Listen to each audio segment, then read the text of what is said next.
your host, Harry Wilkinson. Hello, and welcome to the Spirit and Wellness Show.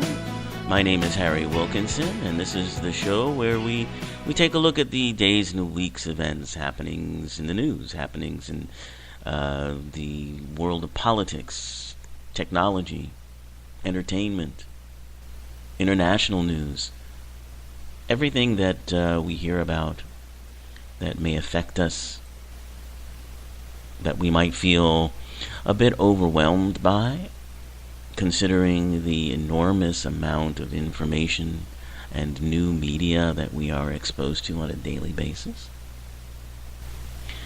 And we take a step back and we look at these things around us and we look at them from a higher perspective. And how do you achieve a higher perspective? I've had many people ask me that in the course of doing these shows, and if you've listened to the show before, you know I often start the show out with a rather detailed explanation of what I do and what I mean and what my sort of belief system behind this is. But essentially, through meditation, through going within instead of judging from without, you are able to take that step back. Meditation, and particularly mindfulness meditation, in which judgment is disabled, is taken out of the picture. You are in the moment, if you will, and experiencing everything, but without the sort of monkey mind chatter going on in the back of your brain. Many people who start meditation find that difficult to do, and it does take some doing, but the basis of this is allowing. And allowing gets us to the point where we can go into these situations that maybe bother us. Maybe you heard something in the news this week that pushed buttons for you. There's a lot going on, my goodness. Crisis in the Catholic Church. Priests who've abused their power over young people for decades,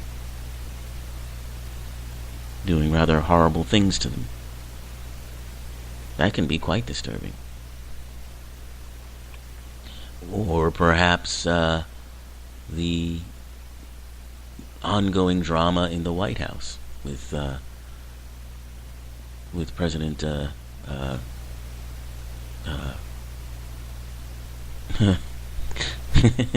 it's just so funny that that the name just left my head. Sorry about that. President Trump and the ongoing drama going on there, which we will talk about a bit in a moment. But if these things push buttons for you, if they upset you, don't be alarmed. They're intended to. And I'll tell you why. Because media gatekeepers, and by gatekeepers, the term gatekeepers refers to those in positions of relative power in broadcast media, such as editors, producers, directors, and so on, who make the choices about what stories you hear about, basically. These choices are made to have the utmost titillation, the utmost impact, to basically ensure the greatest audience possible, to get your attention, basically is what it's all about. So any story that has something that's very dramatic, something that's very button pushing, is going to get, front of the line attention. It's done quite purposefully because in our media now, news is, it's like every other form of entertainment, of broadcasting entertainment. It requires an audience. It requires advertising dollars,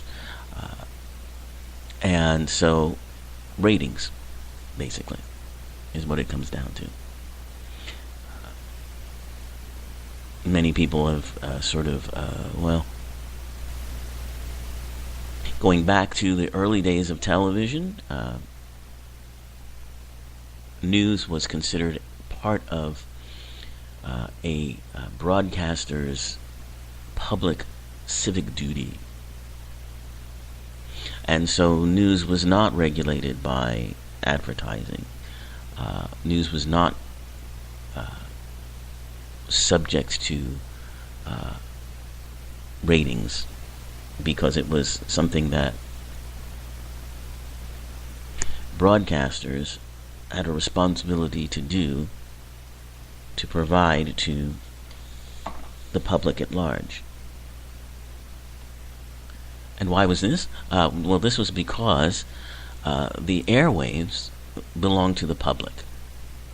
This is before cable, of course. The airwaves are public airwaves.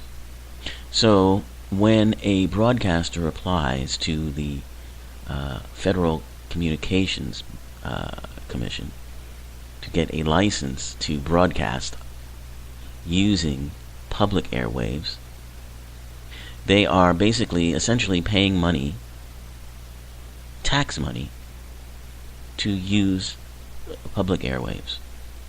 Essentially, the process began the thought was it was supposed to be sort of like a public payphone, that you would go to the payphone, you'd put money in the payphone, and that would allow you a certain amount of time to send a message to someone by calling them. Well, the same principle was behind broadcasting licenses and all of that kind of thing. The airwaves belong to the public, and you, as the broadcaster, were just a temporary user of them. And part of your bargain in using those public airwaves was to provide the public with information that would be helpful for them. That was the start of it in broadcasting. Now, of course, you can see we've gone far afield from that sort of thing. And news isn't a public service anymore. It's more of a it's merged with entertainment. It's sometimes feels like a contact sport. But in any case, if getting back to what I was trying to talk about, getting back to if some of the stories this week pushed those buttons and bothered you, there are basically two ways to go. You can try to distance yourself, disconnect from the media, and taking a media break, by the way, occasionally during the week is certainly a wonderful thing. But as I always say, unless you're willing to live on a mountaintop, you're not going to be particularly successful in disconnecting entirely from media. It will find you.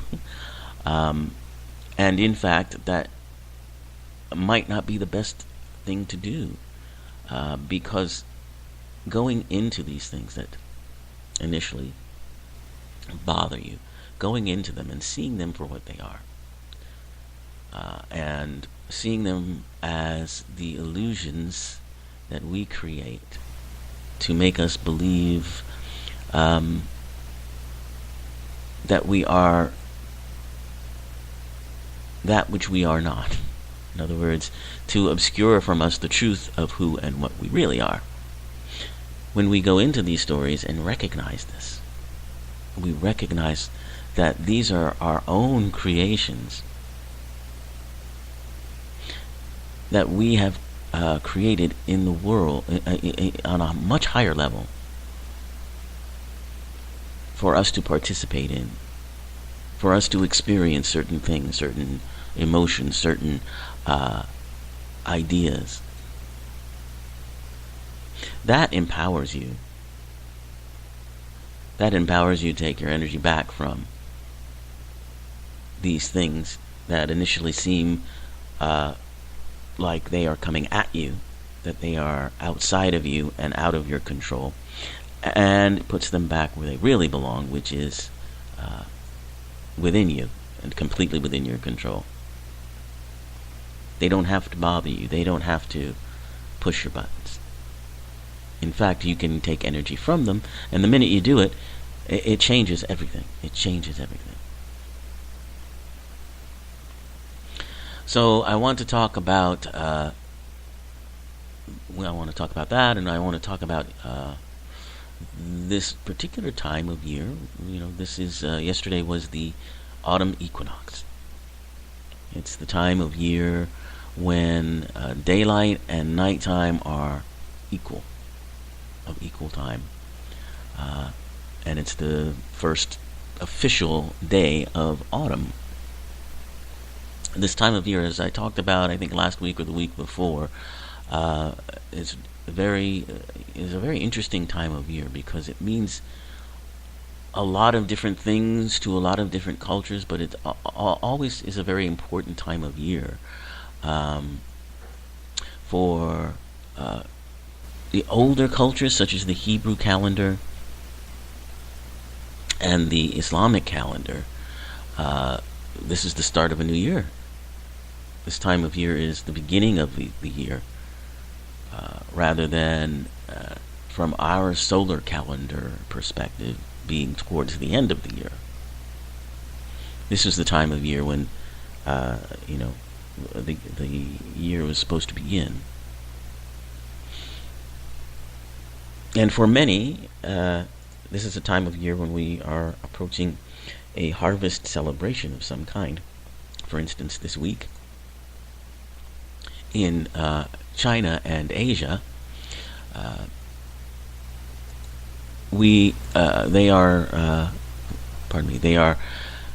celebrating what they call the Mid-Autumn Festival, and this same festival throughout Asia is celebrated around the same time. The Chinese call it, the Chinese and the Vietnamese call it the Mid-Autumn Festival. In Japan, the Japanese call it Tsukimi, and in Korea it's Chuseok. But it's all this autumn festival. It's also sometimes called the Mooncake Festival and celebration, because they eat what they call mooncakes. It's really a celebration of the moon, because it happens at different times of the year. This year it was September the 24th. Next year it will be September the 13th, because in China and other Asian countries they go by the lunar calendar. So the Mid-Autumn Festival is always the 15th day of the 8th lunar month, and that changes from year to year.